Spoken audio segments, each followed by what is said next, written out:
第57屆澳門格蘭披治大賽車即將喺2010年11月嘅第3個週末隆重舉行。Der Start. 0 auf 100 in 2 Sekunden。澳門格蘭披治大賽車嘅東望洋賽道喺混合住葡式及現代建築嘅街道上，滿布迂迴急彎同埋高速直路，被公認為世界上對車手有極高要求嘅賽道，總長度為6.2公里，全程設有3個地點觀看比賽。等我哋而家為大家介紹下各個看台嘅特點同埋購票取票方式。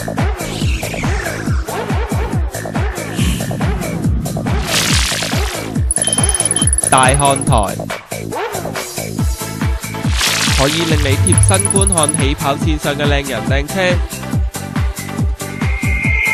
最近角度感受賽車蓄勢待發嘅聲響，賽車終點衝刺，車手領獎嘅興奮場面，亦都可以喺呢個看台一覽無遺。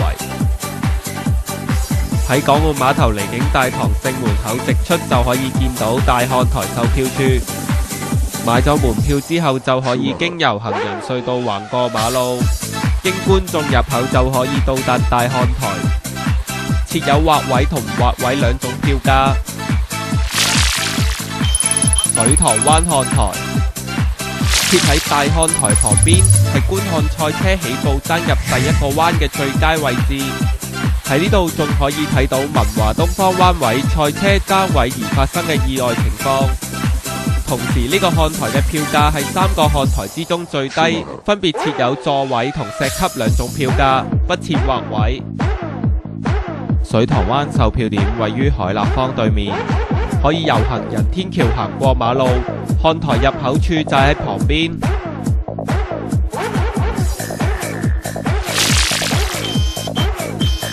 葡京灣看台葡京灣係一個彎急路窄嘅彎位，車手要以高速從寬敞路面轉入令人膽戰心驚嘅窄彎位，最容易發生意外。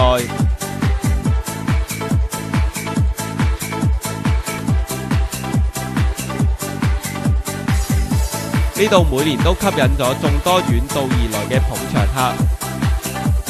葡京灣售票點位於舊葡京正門對出，經由售票點後邊嘅行人隧道，跟隨大會嘅指示牌就可以到達觀眾席。葡京灣觀眾席全部都設有劃位。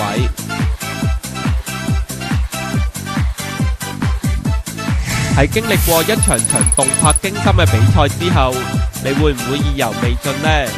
不妨可以揀返件紀念品留念。喺現場各售票點或者看台嘅入口處都設有銷售攤位，方便顧客選購。想購買緊張刺激嘅澳門格蘭披治大賽車門票，可以到澳門售票網設於香港、澳門及內地嘅門市，或者撥打電話澳門8532865，香港85223805083，同埋中國內地8613926951，或者瀏覽網頁www.macautickets.com。